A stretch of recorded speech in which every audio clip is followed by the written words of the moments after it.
Welcome to Theology in the Streets podcast, where no topic goes untouched. Coming to you from ACF Studios, I'm your boy, late to the game, a.k.a. Pastor Lou. And I got on my far right eating a donut. I got your boy, Don Dada. Choking on a peanut. Stuffing my face with a donut. Stuffing my face. Yo. And I got right next to me. You got your boy, Kirk Classic, back in the building, baby. Yo, that's King Classic for y'all. Yes, sir. If you ain't catching YouTube, watch him. He got his youth children's church gear on. Yeah, you know it. And filling in for Gemma Jugs, I got on my left right here. It's your boy Big Zeke coming back at y'all one more again. Big Zeke. Listen. Hey, we drop episodes weekly. Make sure you check us on Anchor.fm for our podcasts, or wherever you stream your major podcasting sources. Also, search us on YouTube at Theology in the Streets. If you're catching us on YouTube, make sure you subscribe, hit the notification bell so every time we drop. Also, listen, share this video with people you think might be interested. Just share it anyways. This is the way we get out there. Also, follow us on Facebook at T.A.T.S Podcast, Instagram and Twitter at T.A.T.S_podcast. And, engage us in the comments as well. Please. Dawn, you got a little something for us? T.A.T.S Nation, our merchandise is now available. If you're watching us on YouTube, check the link below.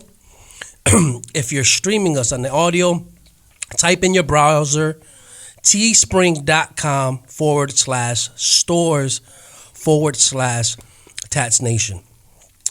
If you're feeling generous, you can bless T.A.T.S the podcast with an offering or some type of financial backing. And if you want to do that, you can Cash App us or you can hit us on Venmo at T.A.T.S Nation. Yeah, you got to cough up them peanuts from the donut, bro. My man got peanut crumbs all over the table. Peanut donut is the hardest to eat before a show. I should have took the sugar coated. My goodness, peanut joint is hard. He's over there. I'm good now. Yo, for today's episode, we want to jump on this, and our topic for today is extended ministries. Are they good for the church? Extended ministries, are they good for the church? Now, what's an extended ministry? Maybe some of y'all who don't go to church may be listening to this. An extended ministry Are they good for the place of service? Are they good for the place of service? But for those who don't know what they are, we're talking about like a men's ministry, a women's ministry, even youth ministry, things that are extracurricular outside of attending Sunday service per se. Yeah. So this is a topic. Is it beneficial for the body of Christ? Is it beneficial for the church?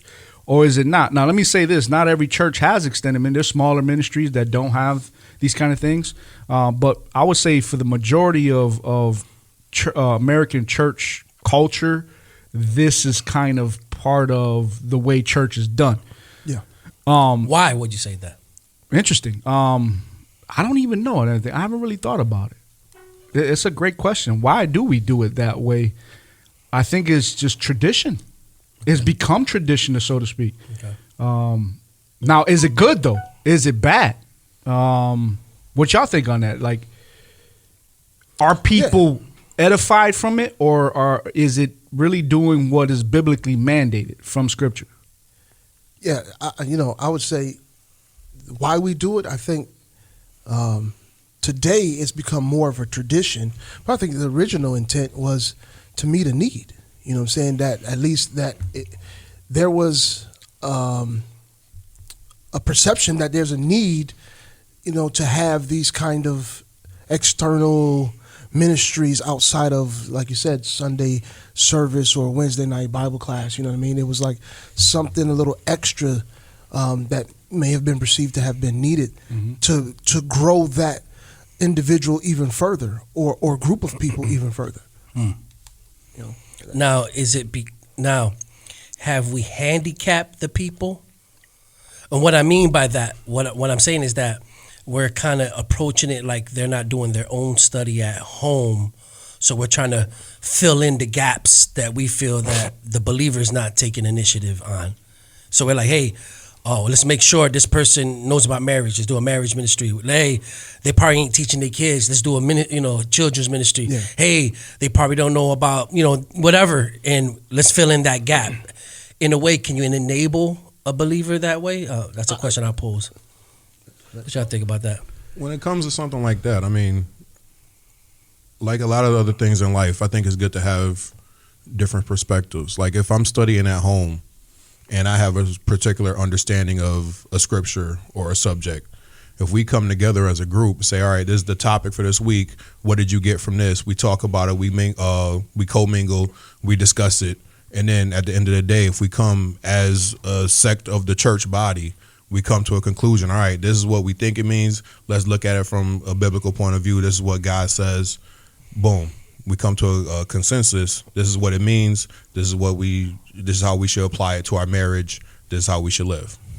So do you think a whole full-blown ministry needs to be, it has to be, engaged, or can that be something that brethren just do, break bread and just discuss these things? I mean, I think ministry is just a title, but I mean, whether we call it a marriage ministry or a men's ministry or not, it is what it is. It's just a title that we apply to it. Gotcha. Yeah. Because I think it goes back to just, there's the perception that there's a need, and now this is the way we meet that need. You know what I mean? Because what you were saying earlier, you can apply that even to preaching.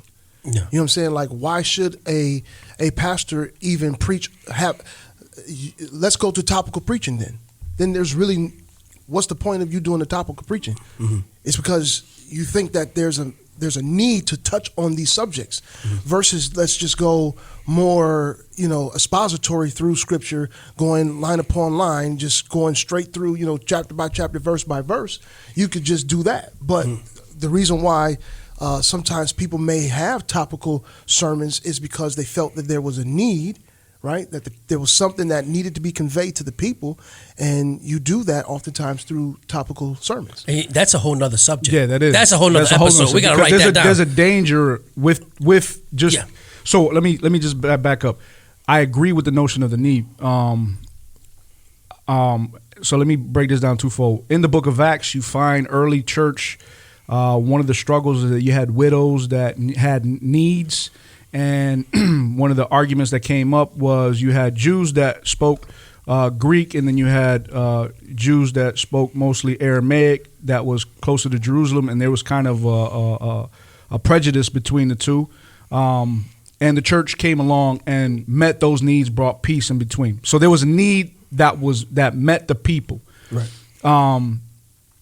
However, are all church extended ministries meeting needs, or really just offering a time of entertainment? Yeah. Right. And I would say that yes and no. Yeah. I would say yes and no. You have both. I think there's, without a doubt, I think we try to offer things that not necessarily are needs. Okay. Just to try to get people to be around the church, to get them to come and fellowship to some degree. There may be some benefit in that, but it has no long-lasting effects. And then there are times where I think there are biblical needs, biblical mandates that we're not meeting. So there's yes and no in that, right? I really believe there's yes and no, that there's some benefit and then there's some negative in it as well. But coming to youth ministry, because we both have youth pastors here, or at least Zeke used to be a former youth pastor, correct? Am I right? Yep. Yeah, former youth pastor. Like when you, and Kurt's a youth pastor now, and Dawn, my fact, you too, you a former youth pastor. So the three of y'all having that experience of doing the extended ministry, what were the pros and cons in your experience in doing that? Like, what did you say, man, this was good for the kids, but then there was this is not beneficial in the extended ministry? Who wants to jump on that first? Zeke, I'll let you jump on it first. Well, my experience was kind of unique because I was in a church with nothing but teenage girls, and they made me the youth pastor. Luckily, I had my wife kind of come along that journey with me because that was the only way I would agree to do it. I wasn't about to be caught up in no kind of shenanigans, no he said, she said, none of that. And I really wasn't worried about that because those girls were pretty much like my little sisters. Yeah. A couple of them became almost like unofficial goddaughters. Yeah. I think it benefited because they were able to come to me with stuff that they didn't feel comfortable going to their parents about.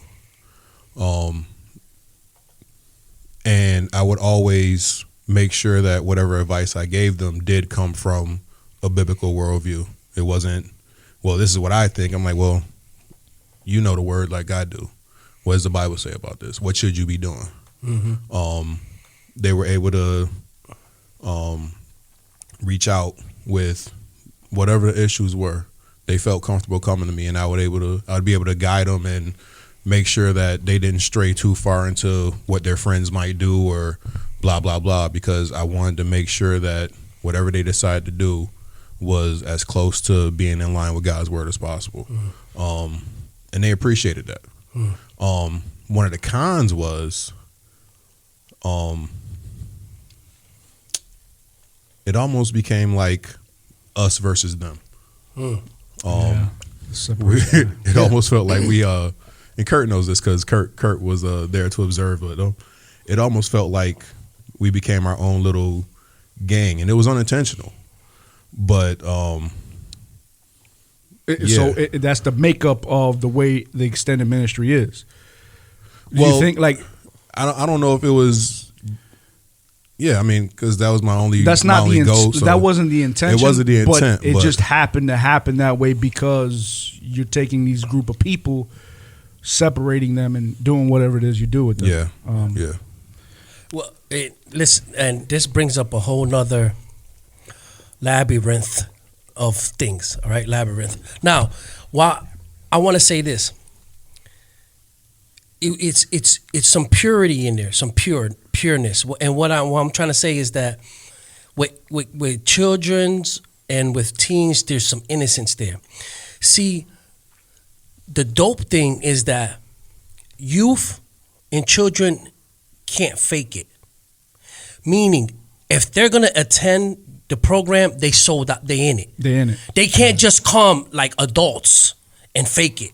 See, adults could just come to church and they don't have no friendship with nobody and just leave under the radar, go and just play church. You think that's just part of the innocence of where they're at their age too? At the innocence of where they're at their age, they not going to show up.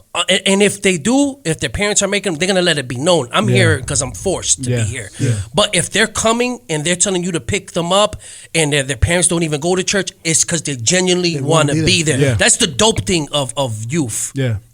So when you have that aspect, you are dealing with, they're committed now. They're committed, bro. It's not like with adults that you gotta make extra ministries to make them be involved. Okay, I hear what you're saying. You see, you got one ministry, it's youth ministry, right? And they say if it's going from 12 to 19, that one ministry is, they sold out on whatever. They're coming, they're volunteering, you don't have to create another one so that to keep them engaged. Yeah. They're involved in that because they want to be there. You know what I'm saying?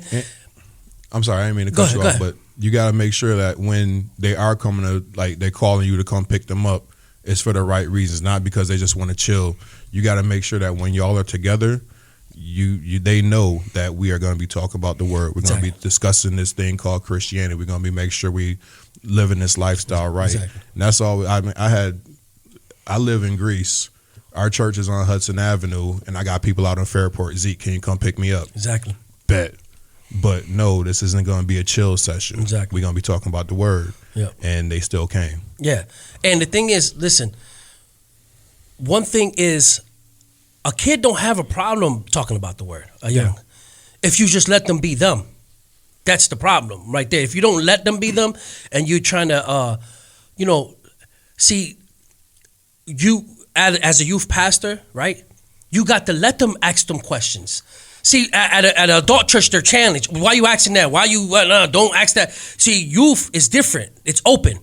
You know, they want to be able to be comfortable and say, "Hey, I really struggle with why is this? Like, can I ask you that? Is it okay?" And not get reprimanded for it. You know what I'm saying? Like, they don't want to feel like, I'm the biggest sinner because am I the only one thinking this? Am I the only one with this question? They cool with it. Long as you can be open with them and let them be open with you. Also, you gotta let them be them. Yeah. If you done at the end of the discussion and we done chopped it up and we went in and we had a nice meaty conversation and they want to play ball, they want to run around a little bit, let them run around a little bit, bro. You know what I mean? It's they still got that. And they want to socialize and talk and everything. And this is the dope thing about them. You don't have to tell them to socialize. They come together and they become brothers and sisters. Yeah. Without you have to make that, like adults, you got to force that. That's why I think we do all these other ministries to try to get them in each other's homes and try to become more like a family outside of the building structure. Yeah. So we're trying to force it and trying to segue ways to get them involved with each other. When once they come in, the socializing ain't hard. They gonna socialize. Trust me, they gonna talk. All of a sudden, I called it. Well, first of all, how you even get this person number? Oh, she gave it to me. Yeah, you ain't even got to do all that. Oh, I went to this person's house. Oh, now you going to her house. Okay, all right. Now we in that level. Well, all right, that was last week. You just met this person. They do that by themselves, and I like that because that's the innocence. That's the pure part. That's the pro part. Yeah, that's so the pro those are your part. pros. What would you say would be a con in your experience? My experience. The con is when you got kids that have starting to come and their parents don't come to church. That's a tough one because you're battling. You're battling, and they don't see it as important. So they like it sometimes if you're babysitting when they want to go out using you as like a babysitter. But if they're not sold out about the Lord, they feel like it's just a regular hobby, and it's not that important if you can't make it, even if they're involved and we relying on them to participate in a certain event. To them. It ain't a big deal. Now you got some that will encourage their kids, right. But you got some that just be like it's whatever. You don't go. It's not a big deal. You're just not going to church, and that's just not going to youth. So let me ask this for the parents that do come to church and they have their kids that come, and their kids may not even want to come. Right? They just hear it because my parents making me come. But nevertheless, do you think that the youth ministry, as you've already alluded to, is a babysitting to some degree? Has it become also a detriment for the responsibility of parents doing their spiritual job?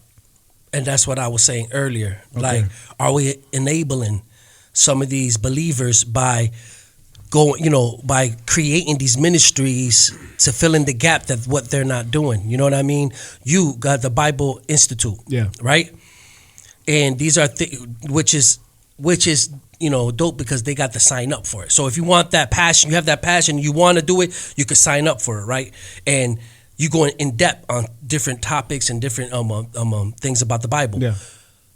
When we create ministries, right? We're kind of like, it's not like that you sign up. See, that's something that it takes money, it takes effort. They got to do the research. They got to put in their part. Yeah. So there's a passion there. There's an investment. There's an investment that, listen, I got to be down with it. If I'm going to do it, I got to really do this. I got to count the cost. Yep. You see what I'm saying? Yeah. When you create these ministries, sometimes it's almost like babysitting adults. I'm sorry. Is that?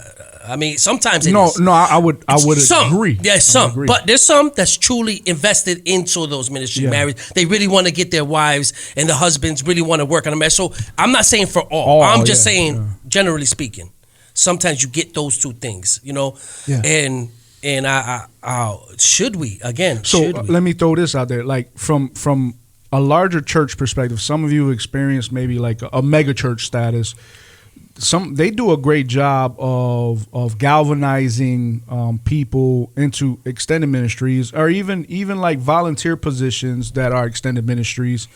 They have a formula that they work out. But I've dealt with a lot of brothers who come from these mega church models, are involved from a volunteer standpoint, but are very shallow theologically. And some of them don't even know if they're saved or not, and that to me is so mind-boggling.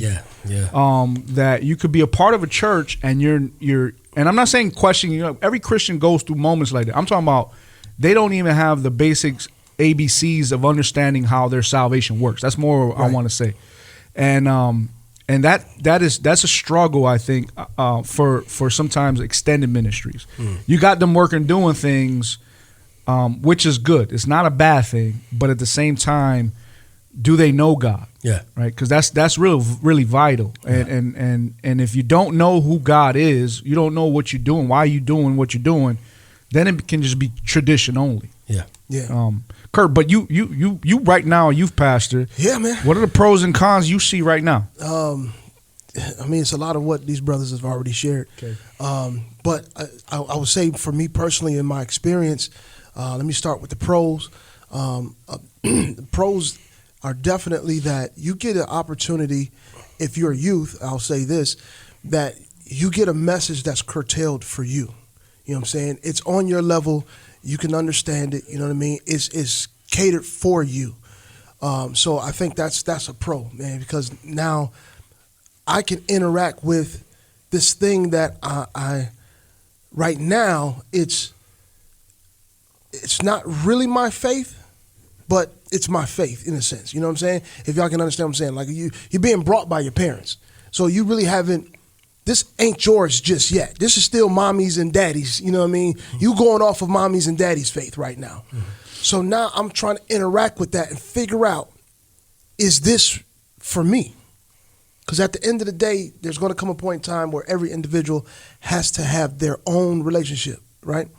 And so this gives that individual, those kids, an opportunity to grow up having this kind of like hand-in-hand relationship with their faith, to kind of get them to a point where now when they become responsible for their own salvation, now they have enough there that where they can determine for themselves, man, am I going to be sold out for this, or do I still have questions, or, you know what I mean? But at least along the way, there's been something that was there for them where they can say they got something to draw back from. Yeah. You know what I mean? So that for me that's a big pro. One of the cons is that, as Noom's already alluded to, is the parents oftentimes will kind of relegate or relinquish that responsibility totally over to the youth pastor. And that's just, that can't happen. You know what I mean? Because I look at it like this, man. If what I do for maybe an hour on a Sunday, maybe an hour on a Wednesday, if that's replacing all of the spiritual instruction that's in the home, we already got a problem. That's already an issue. Yeah. You know what I'm saying? So by the time they get to me, this thing is already spun out of control. Yeah. You know what I'm saying? So that's one of the problems, man, is when parents are not following through at home. Yeah. Not even just with just coming, because you have a lot of parents who attend, but they're not examples in the home. This is not a conversation that's being had at home.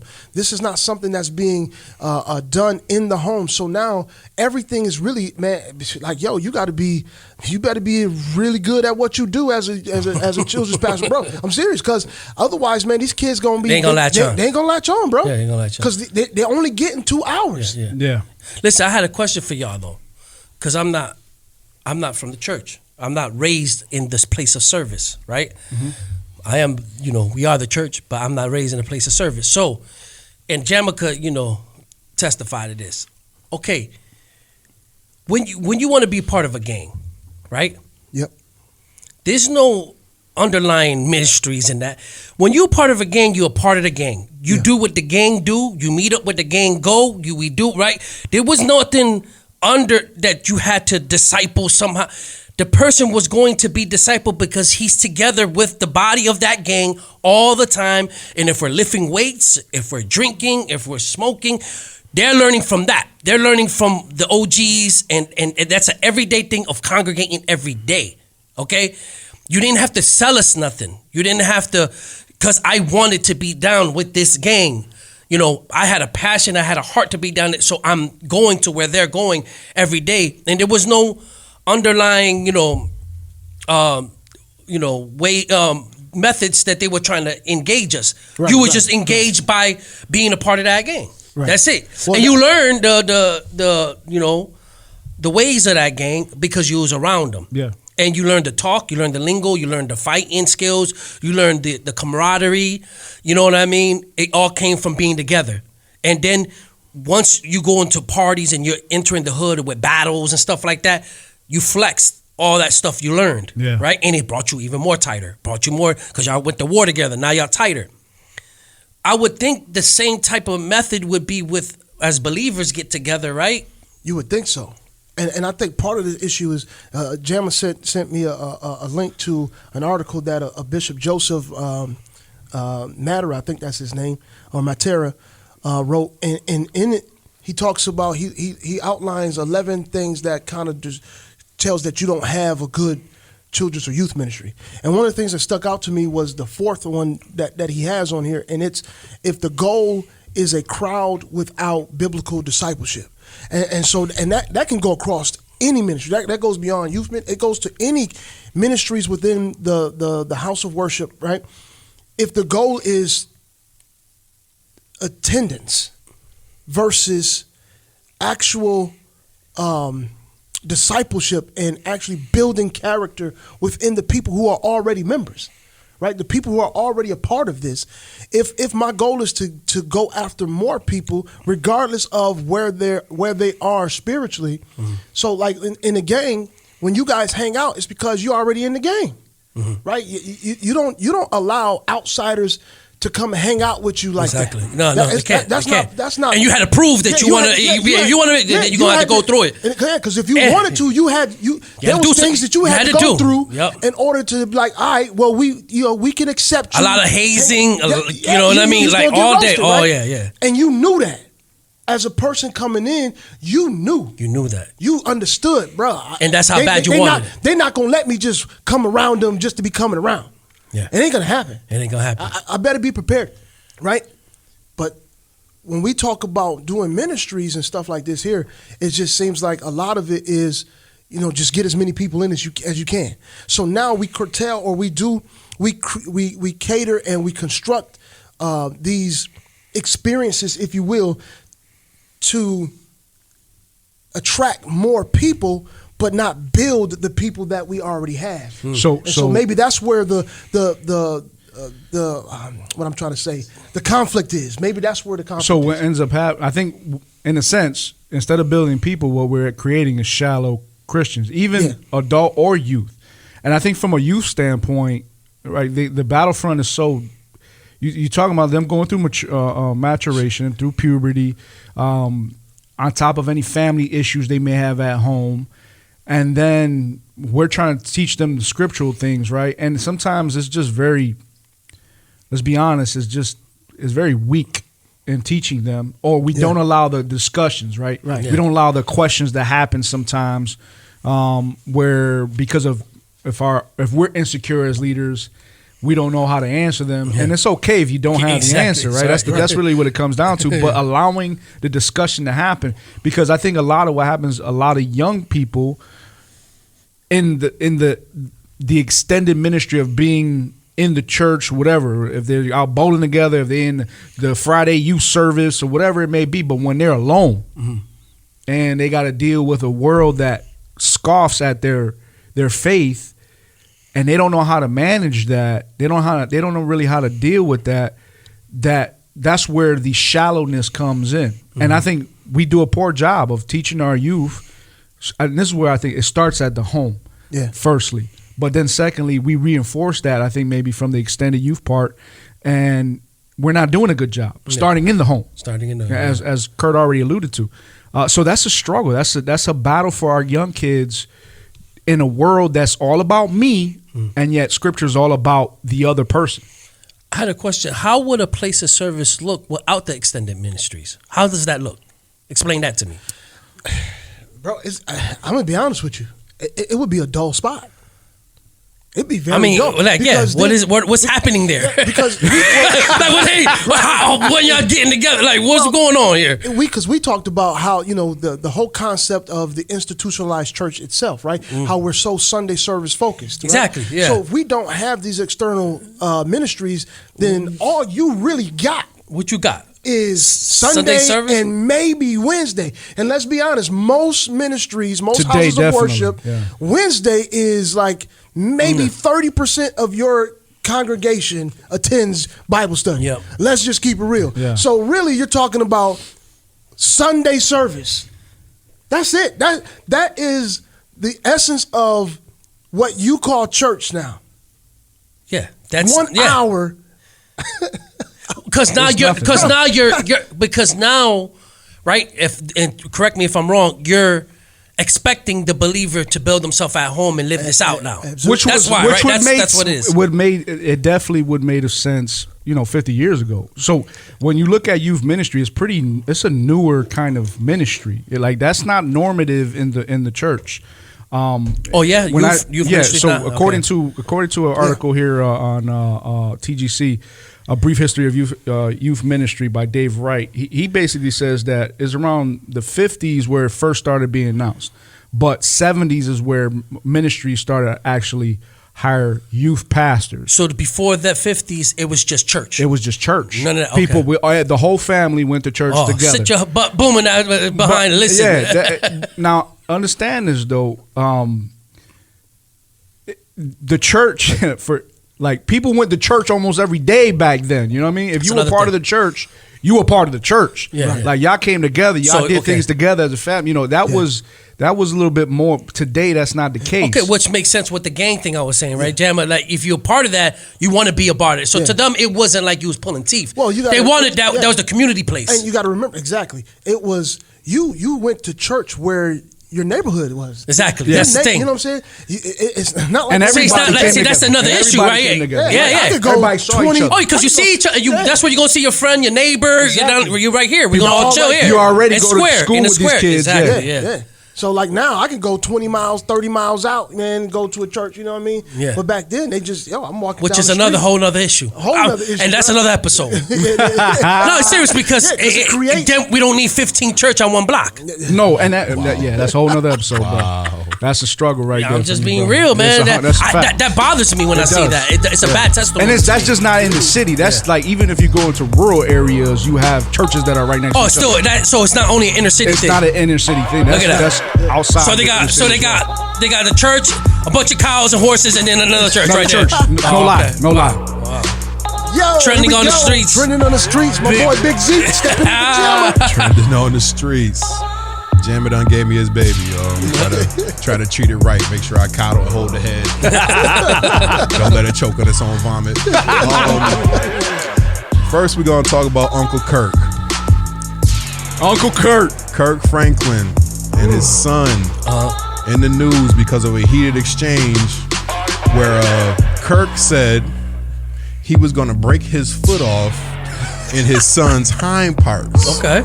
And he dropped a few more F-bombs and exploits and explicit expletives and Kurt was heated, y'all, and Kurt went in. He said he was gonna stomp his son. Where he said this at? What? How this was? How it got publicized? His son exposed him on Instagram or whatever social media site it was. I didn't listen to the whole exchange, but I saw some of the transcript and. Oh, you heard it? You heard it himself? Yeah, he went in. It don't look good for Uncle Kirk. He had to come out and apologize, and naturally people not gonna believe the apology. That's why you shouldn't have to apologize and all that. Well, because you shouldn't be in his house. No, they were on the phone. They were on the phone. My point. That's my point. His son exposed something that was in the house. Yeah, and that should not have been exposed. There's background to that, though. Yeah, they've had a bad relationship for a while. Even if you got a bad relationship, don't make sense. I think it's petty that his son did that personally. Listen, don't catch one of my daughters doing something. I'm about to break my yes. I'm about to break. And he might hear the wrong thing, but Listen, I'm not saying it's my proudest moment. Right. Okay, but I'm still being a father here. I gotta be a father here. I gotta. No matter how old you are, you're always a father. So I said, but hey, little Kurt, let's talk about this because I really don't like what you're doing and it's wrong and I'm really against it. Come on, man. Who really talks like that? Yeah, man. That's what you talk. That's the way I we should seen you. talk. I seen you. the way Stop we it, bro. should talk. I seen you. I seen you, bro. Let's stop that. I heard him. We don't have some conversation. Yeah, stop I've that. known you for a long time, Bro, I already said I ain't gonna his put your kid- business out there like Kirk's son did, but Yeah, exactly. Bruh. See, I'm gonna cover you. I'm just saying, I'm gonna just tell you to stop. We in a new time, a new era. we gotta change. I see, your kid's not even big yet, and I see you already how you get in.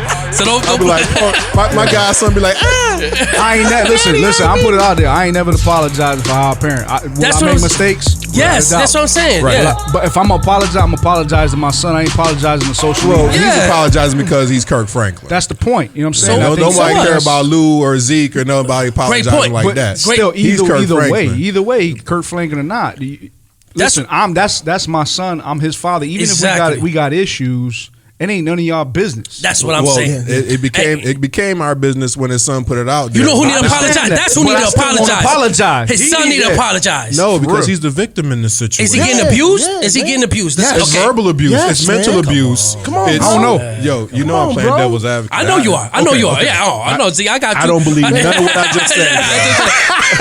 I mean, we in a new time, bro. We in a Oh, new my time, goodness. Bro, no, too sensitive. Look, Come on, that man. At the end of the day, Kurt Franklin has apologized because he's Kurt Franklin. Yeah, but mega what gospel 33 music star, no, so his son- representing Jesus. But we gotta on, realize, though. and y'all gotta cut my man some slack because Bro. at the end of the day, he is human. And he's a I'm not dad. a Kurt Franklin he is fan from down like South that. Texas. Back I'm not a home, Kurt that's Franklin what he heard fan, coming bro. up when he pissed his grandmama off. That's what she said. That's what she did to him. But Exactly. yeah, that's the truth. Listen, I'm not a Kurt Franklin fan, but if my 33-year-old son, a grown ass man, Well, wants to come up and expose me, preach. I'm gonna call him back up and give him some more. Yeah. Like, No. who the, you know what I'm saying? Oh no, ain't gonna be no talking. Yeah, for real. Yeah. Now you gotta see me. What you say? On spot. It's on site. Now- my son said I can that. follow through on my Hey, plan. hey, Let me ain't gonna be say no this. talking. It's on site. When we see me, you know I'm Amen. coming. Let me I'm say coming. this. Now, if there is a pattern of abuse, that's one thing, right? That's I'm what not I'm trying saying. to deny You're right. that. You're right. I'm I'm not with trying to you. deny I'm that, with right? you. But according to not only a younger brother as well as Kurt Franklin, they've tried to rectify the situation through counseling. Yeah. So it's not like he hasn't gone out of his way to try to make things right with his son. Nevertheless, man, It just proves my point, man. Crazy, bro. The text I sent you guys earlier in the week, I'm renaming this generation Soft. Ooh. S-O-F-T. The soft generation? Soft. The soft generation. Soft. Generation Sherman. Yeah, it's good, yo. Oh man, we about to get canceled. That's who Super runs this canceled, media. yo. That generation Super runs this canceled. media. That's all right. They apologize for that. Okay, If I'm guys. gonna do trending on the streets, I gotta follow Jammin's Okay, all right, footsteps yeah, you're right. and bring All right, up the real. all right. What you got? You Just got gonna anything say else? the boy- Zeke? yeah. Y'all want some more? Yeah, Bring come on. it. All right, this one Jammin really wanted me to talk to y'all about. There's a out in Southern California, which doesn't surprise me at all because Cali is wild. Yeah. There's a throuple.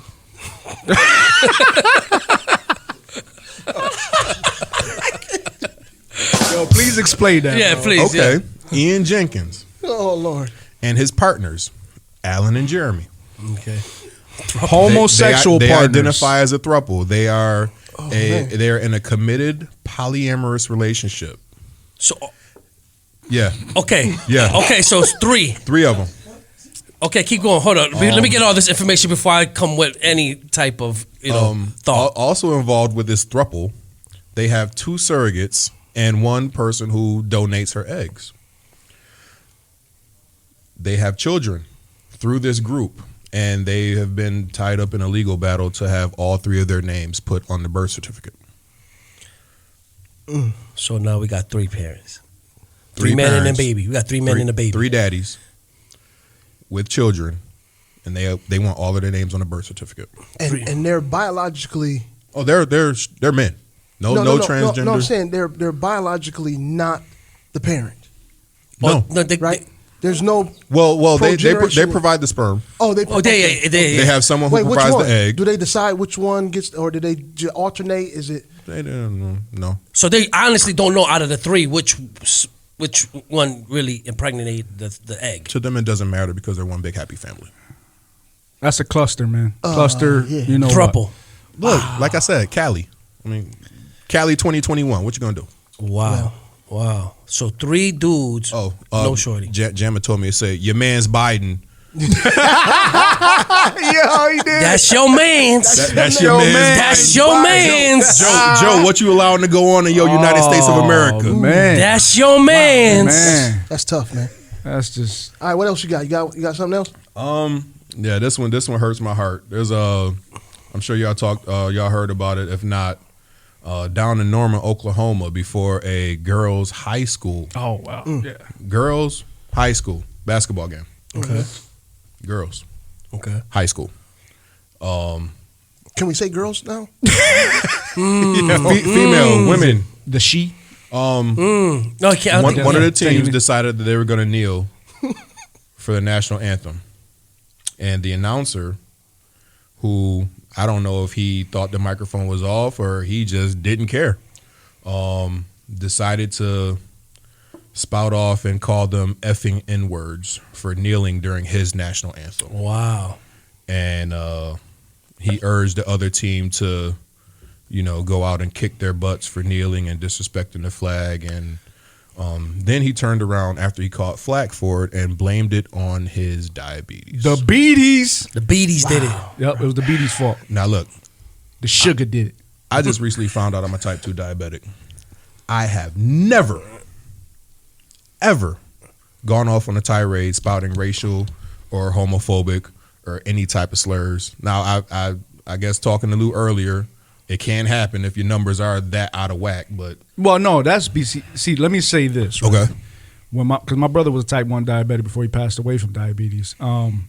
Whenever he would get a little bit off his rocker, he just didn't make sense. That was calculated comments. yeah, this was Like he would talk, and it was like, what's going on with Yeah, him? he's You know kind of what I mean? delusional, right? He's He's kind of delusional. delirious. Yeah, so this was no delusion. This was not No, delirium. in the context of what he was Straight up. saying and what he knew what he Yeah, was saying. exactly. He knew exactly what he was Yeah, saying. yeah. So it wasn't the sugar or the beaties. Right. No. And Can't blame again, it on I- Bush and blame it on Cheney. Blame it on the diabetes. his mic off. Oh man. Blame it on the No, but this is the thing though. Homeboy said he was a former youth pastor at that, Yeah, right? What? That's what hurts. That's Yeah. what hurts. I hate. He's I still hate a when stuff member like of the this church. comes That's out. right. Like, I think it was Tom Brennan. It was either last year or a couple years ago. He was doing a baseball game, and he came out with a homophobic slur. Yeah. Didn't know the mic was on, and came back and pretty much had to apologize while the game was Hold going. up, but what's a I remember that. homophobic slur? I think he dropped the F-bomb. Oh, the F. Okay, Yeah. all right. No, because When he say nowadays you don't know. You know. effing like the or no, he said the It rhymes with maggots. Okay, yeah, all right. Yeah, okay, yeah. Look, I'm not trying to cancel. Yeah, okay, Y'all not gonna catch me out. You know I'll do it, man. That's good. No, Can't be on YouTube looking like the Burger King That's man. not right. Look at Dropping homophobic slurs. Look, man. I enjoy my time on this podcast. I Like enjoy the- being around y'all. We're not about to get shut down. Listen, because you weren't acting this, full. we're proving though. I'ma We're fall back, proving. though. We're I'ma fall proving back for a second. that the Burger King man is black.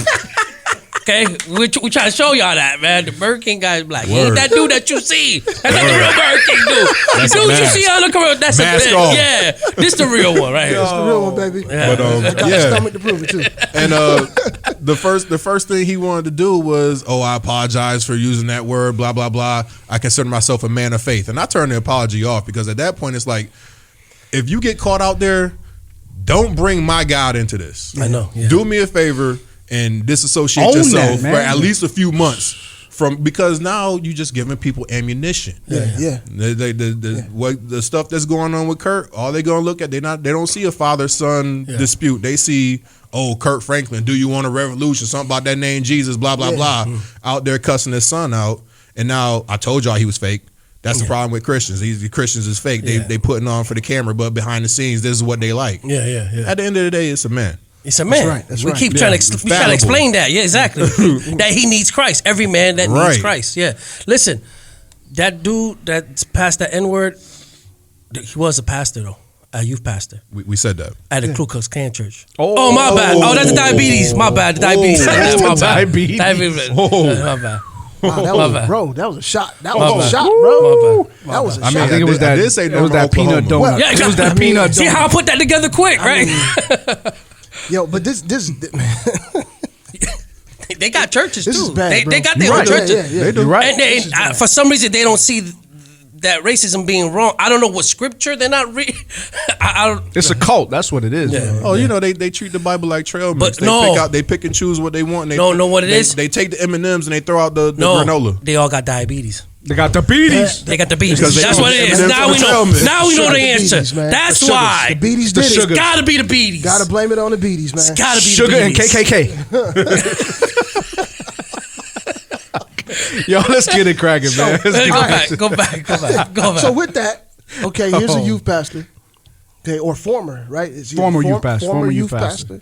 All right. And obviously we see he has some unbiblical stances, viewpoints, perspectives, if you will. Go ahead. Let's put it that way. Yeah. And he's had influence over children. So when we talk about these external ministries and you have leaders like this over these external ministries, is this a detriment then? I mean, because if you really don't do a good job with vetting and ensuring that you have a solid leader Yeah. over these ministries, because I think sometimes what happens to a lot of houses of worship Yeah. is they get caught up in the need of someone in the position Yeah. rather than a good ensuring point. that they Good have point. the right person Yeah. in the position, which means that, and there's so many ways you can go with this, right? Because you can go with somebody who has all of the qualifications, if you will, meaning they've gone to the seminary schools, they know all of the lingo, they have the quote unquote credentials, They got the book smarts. okay, but they don't have the character. Yeah. Yep.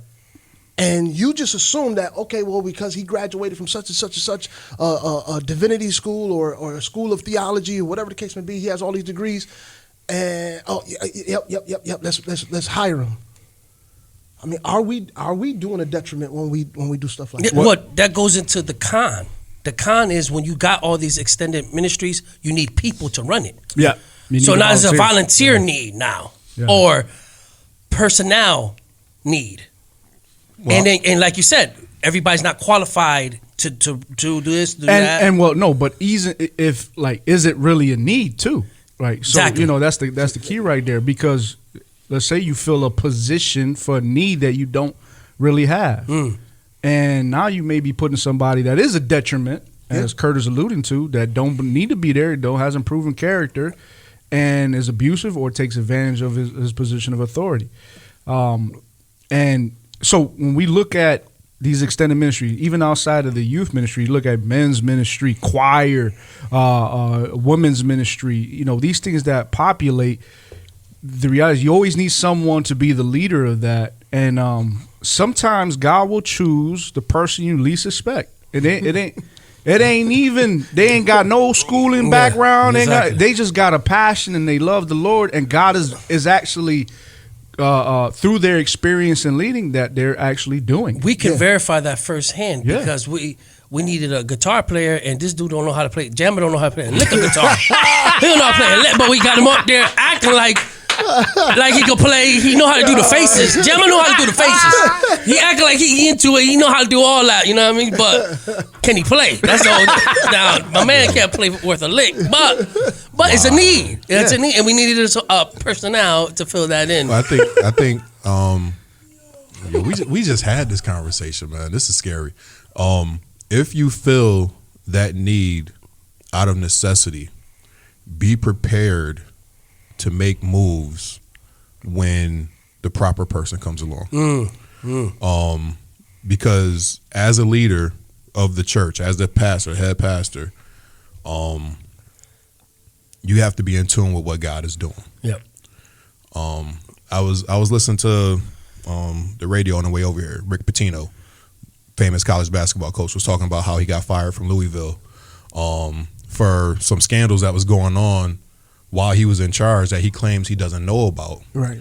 I have a hard time with it. But yeah, go ahead. Well, I give him credit because he says, although I didn't know about it, it went down on my watch. Yep. So I deserve to be fired. Yeah. If you have somebody in position who is becoming a detriment to the ministry, and it's allowed to go on because you brought that person in who might have been there. We've heard this all the time. Reason, season, lifetime. They were supposed to be there for a season. Their season is up, but you don't recognize that because you're not into what God is doing. Yeah. You need to be held accountable for souls that may be damaged under that particular person's leadership. Oh yeah, they will Exactly. be held accountable no matter what. The Lord will hold them accountable on that day of judgment. But the thing is, the sad thing about that is the repercussion. Right. People will be affected, Well, and that's the sad thing. Will he wait till the day of judgment, though? No, I think He don't always wait till the day of judgment. He That's doesn't, true. but he still will be held accountable for it. So you guys He still, or she. So you guys still didn't answer my question. Without the extended ministries, how does the house of service look? No, I said it. It's bland, bro. So you're saying there's a need? I think there's a need. Because the way I look at it is this: as long as it's done properly, like that article that you were talking about that Jamma sent you. Jamma did a lot of work this Jamma, right? Jamma didn't want to be on the show. He threw me in the street. A lot of work at his job. Yeah, just texting everybody. 5 million texts. He's supposed to be working. Talk about that. Oh, must be nice. On the streets like this. Life must be great, Jamma, bro. you want to come in for My turning on the streets? goodness. Nah, I want to sit over here and eat donuts. Yeah, 12 sandwiches, eating, text, 15 texts while he's working. Tell him, I'll work hard. Yeah, okay. But All right. Okay, go ahead. number 5 Them from fingers, that article. them fingers work hard texting. Go ahead. Number 5 from that article says the youth staff has no instruction or integration from the eldership and or lead pastor. Wow. So this article is specifically talking about youth ministry, but that can go towards men's Any ministry, aspect, women's yeah. ministry. That's If you have leaders, there should be some kind of coming together with these leaders of the subgroups and the elders. All right, what are we talking about in our church? Yeah. What are we teaching? So that way everybody's on the same page, and what you're talking about, all right, we'll look at this from a woman's point of view. We'll look at this from a men's point of view. We'll look at this from the youth point of view, but we're all talking about the same thing. Some things you can't get from a Sunday sermon. That's right. You have questions that you need to be asked, you need answers to, but you're not going to stop the pastor in the middle of his sermon to ask those questions. So when we come together as a smaller group, all right, this is what pastor talked about. Who has questions? Boom. As a woman, I feel like blah, blah, blah. Let's address this. As a man, blah, blah, blah. Let's address this. From the youth point of view, let's address this. So I think there is a need. It gives a voice, right? It gives a voice. And as long as it's done right, yes, people will be edified through these sub ministries. Yeah, and I think that's the part of the danger of the tradition of the church and its makeup, where you have the model of, lead pastor on down and your Sunday service, and then you may have some other things plugged in, but not allowing for conversation. Exactly. That is vital. And pastors, believe it or not, that holds them accountable if they're able to at least be questioned. Like, I send a blog out weekly and people respond, and sometimes they have questions, and the question allows me to have a different perspective. I'm like, I never even thought of it that way, and that to me is beneficial. Yeah. It's helpful for me. And as a pastor, the fact that you can look at a question from a person in the congregation or whoever and learn from them while you're trying to reach them and teach them, that's kudos to you, because some of these dudes are like, I'm the conduit between you and God, and you can't question me. And some of them think they are God. And that's what I'm saying. That top model down has produced a tradition where it's protected the leadership. Yeah. Where the congregants are coming and they fall in. Yeah, they fall into the trap. I'm coming, but they never really question things that are. Hold up, you said something that's confusing to me, or it just bothers them in their spirit, but they never have the guts to go sit down and actually hold them accountable, Well, a lot of these places, the pastor don't even know their name. Yeah, that too. Kurt, how many ministries is too much ministries? How do you know when it's too much? And it's affecting the volunteer, it's affecting the whole That's a place of service, place of service in general. Question. I think that's based on your local house of worship, your local body. You know what I'm saying? Because every body is different You know what I'm saying? Especially, and a lot of it can deal with size too. You know what I mean? Like a smaller church may not need as many external ministries, you will, as a larger church or a house of worship, right? Because there's just other things that's going on. Like a larger church may need a parking lot attendant.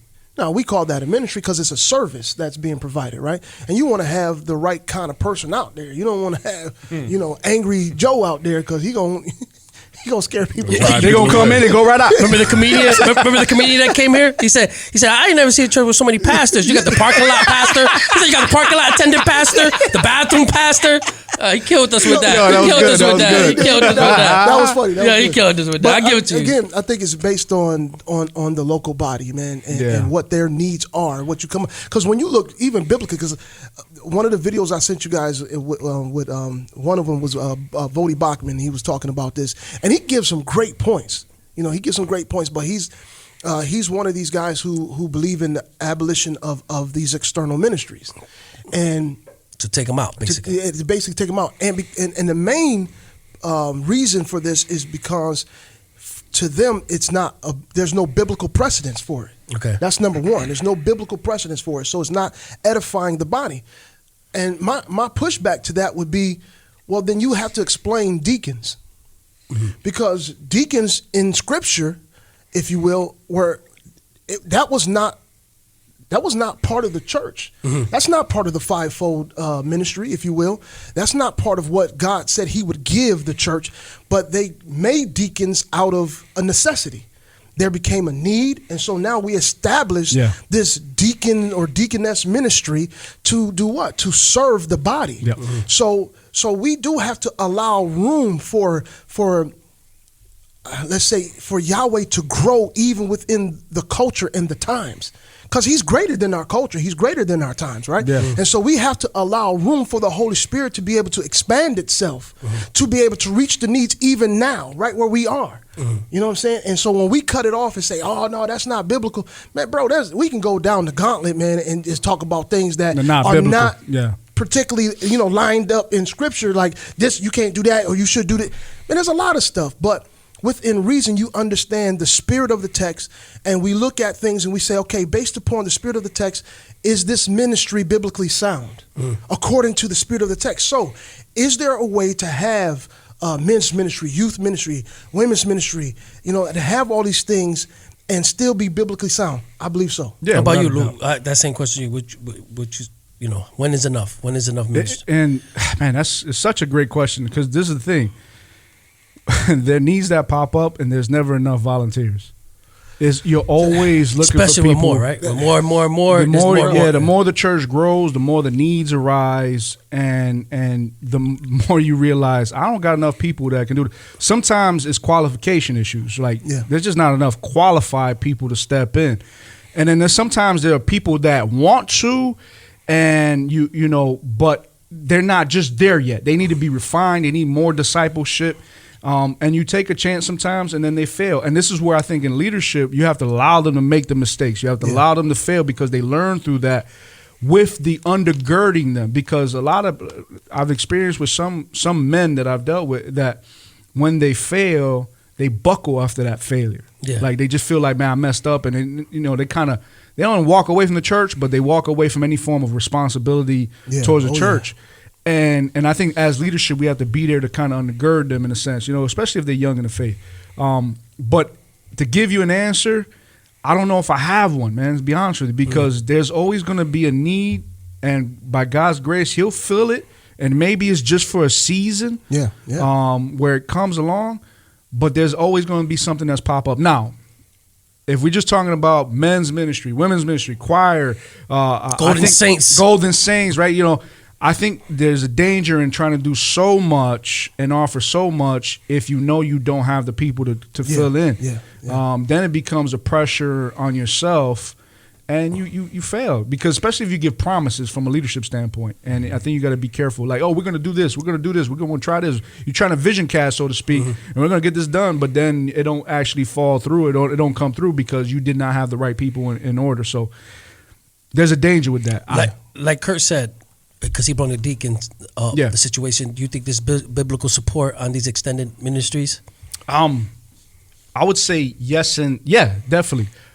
My biggest issue would be this, that it has to be under the notion of discipleship. Yes. If it's not under discipleship, in other words, equipping you to go and do the work of ministry, and it's just only fellowship, it's only hanging out, we're missing the mark. We really are. And I think that's where some of these extended ministries do not do the right thing. If you got choir, we know what they're going to do. They're practicing to sing. Yeah. So, could they still use that for evangelism? Without a doubt. But you really want to equip them to go and do good services for the Lord. Mm-hmm. Not just in the framework of the church, right? Not in the Sunday framework. In their communities, wherever they find themselves, with their family members, where they're bold enough in their faith to stand out for Christ. Okay. And that's where I think we're not doing a good job. Yeah. Okay. And you want to say something? Yeah, I basically said what I was going to say. Like when you get to the point where the needs outweigh, like the supply the demand outweighs the supply. Like if you get to the point where you got this one guy or one woman trying to run 3 or 4 different ministries because that's their thing, you might have to fall back and reevaluate. Start reevaluating something. Yeah. And it's a challenge for pastors at times, man. It is. Because on the flip side of it, you got people always pecking in your ear with ideas and with something better, and sometimes they, that does sound like a good idea, mm-hmm. but who do they want to run with it? The pastor. And that's not fair, man. Yeah, it's just not fair. A lot of people will come with ideas left and right, but they're not willing to pay the cost to get dirty and do the work themselves. And that's like I said, it's not fair to the leadership to do that. You guys think that the American dream or the American way has played a part of affecting the house of worship, the church? Because the American dreams to obtain these certain goals in life, financial goals, you got to have that nice house. If you ain't got that nice house, you ain't make it in America. Yeah. If you ain't got that college master's degree or at least a bachelor's degree, you ain't make it in America. And all that costs money. Yeah. That ain't free. Yeah. You know what I mean? So now you're working real hard. It's taken away from the essential breaking of the bread. The saints breaking up the bread. And when I say that, T.A.T.S. nature breaking up of getting together themselves and just chopping it up and just hanging out like you do your friends. Yeah, I think like America. You think that played a part, and now we have to use all these extended ministries now? Well, one of the things you find like recently, and I say recently within the past 20, 30 years, is a move towards small churches, like house churches, or at least cell groups. And the reason for that is because many of the leaders realized that our culture was breeding anti-socialism. Like you could call each other on the phone, or now today you can get on social media, but it does not breed the aspect of sitting down face to face, talking, and actually being vulnerable with one another. So I think that move has helped out to some degree, but I think there is that detriment as well, that we get caught up. The culture, it just influences us, man. It's where tough. We're at. It's where we live at. Yeah, because we get so it affects us. Institutional about how we do things. Yeah. Right? And there's not a lot of just authentic fellowship, community. You know what I'm saying? Because in the community, there's going to be some flaws, if you will. There's going to be some variety. There's going to be diversity. There's going to be some hiccups. Where when you're trying to establish an institution, you're trying to establish like this is what happens every single time. You're trying to make sure it stays consistent. There's no variance from it. It doesn't deviate. This is how we do. So this is our process. This is our pattern. This is our program. And we get very rigid to sticking to that. And if we move outside of that, then now we're not, we're out of order in a sense. You know what I'm saying? And I think what's happening in our houses of worship, we've come so focused on the institution that even when we talk about ministries, I look at ministry and I'm like, man, ministry is more than just preaching the gospel. And I know some people may disagree with that, but we see that even in the ministry of Christ. When he was ministering, he wasn't just preaching the gospel. Mm-hmm. When he did his Sermon on the Mount, after that, he ministered again to the people by what? He fed them. Yeah, he took care of them. He told the disciples, like, nah, we We're not We can't done. have them go away hungry, bro. What are you talking about? We not done. The whole person. Right, Exactly, the whole- yeah, exactly. When we Good talk point. about ministry, and then a lot of people are like, oh, well, are we entertaining too much? Are we doing? Stop all that.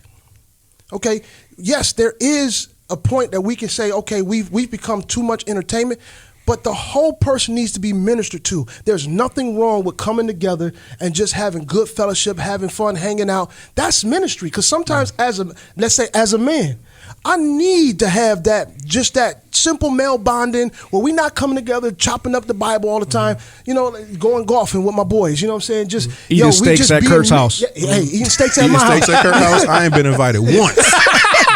Bro, I'll bring my own steak. You ain't got to worry about feeding me. I'll bring my own Bro, steak. you my brother. You can come anytime. I ain't got to invite you, man. Come on, stop that. So That's a good one. I got to clean that up. No, I hear But, you though. I hear you know what I'm saying? We got to, and I think that what we see today is that we've gotten away from that kind of stuff. Because I remember growing up, man, like you said, church was like, if you will, the house of worship and church, the idea, it was an everyday thing. It wasn't just about Sunday and Wednesday. And I think we've become so focused on that's why now we starting to see a little bit of these people are talking about, are these external ministries, are they really effective? Yeah, It's because when you have such a large institution, right? Like when you have, let's say, a church, the average church in America is like anywhere between 80 and 100 people. But when you start getting above that means a larger building per se, more people you're dealing with, more organization, right? And if you have staff that you're stuck in that. That's slavery, believe it or not. Yeah, yeah. And it's a good form of slavery in the sense that you're still ministering, but you're enslaved to that. And to get away from that really is difficult because it's, as Kurt alluded to, you're so institutionalized. But it would not surprise me at some point, and I don't want this for America, but would not surprise me that if we go so far left, the church will come under some form of persecution and it will change. It will change and transform. It is. Yeah. It will transform, and you will have more of a face-to-face model, house-to-house model going on. I pray that America will repent before that, but that's a whole nother topic. Anyways, listen, man, we got to close up shop here because, we got to close up shop. Listen, in that 80 to 100 stat, I don't agree with it because those numbers are racist. Math is racist. I don't even know. Math is racist. Math is racist. Okay, now go ahead. All right, go ahead. Clean up. All right, Hey, yo, listen, we about to get into the street spotlight, but a couple of quick. Anybody got some shout outs here? Any shout outs? Yeah, I want to put this out there though, man. Lost my dog, 12 years old. Oh man, you end up losing her. To the family. Oh man. Yo, little Remy, my pity, man. She was family, man. Seriously, my daughter took it hard, but all dogs go to heaven, I guess. They will. I don't know if that's true. Tell the kids that though. But Marvin Hagler. Rest in peace. Yeah, rest in peace. Oh, Yeah. the great. Marvin Hagler. Wow. Yeah. Rest in peace, my brother. And then one final announcement here. Listen, make sure you stick around to the end of the show. Dave and the Cut Jones going to have a little announcement for you. We're going to be moving some stuff around. We're going to try to get a Discord going on. Discord is an app basically that allows us to communicate with y'all, and we're going to invite y'all to come in and part of it. So make sure you check out the video. He's going to give you some instructions on that. We want to communicate via text messaging, and this way we can hear our fans and those that may disagree with us or agree with us. We just want to communicate with you, so make sure you listen. But listen, Street Spotlight time, and this artist's name is 11 Days Music. This is a trio coming out of Los Angeles. These brothers, they got out there, they repping another trio. So they official. 11 Days Music. Listen, this song title is called Healin. It's called Healin. Yo, follow 11 Days Music on Facebook, IG, Twitter, and also Bandcamp. All at 11 Days Music. Yo, T.A.T.S Nation, keep riding. T.A.T.S crew gonna keep driving. We out. Peace. See ya.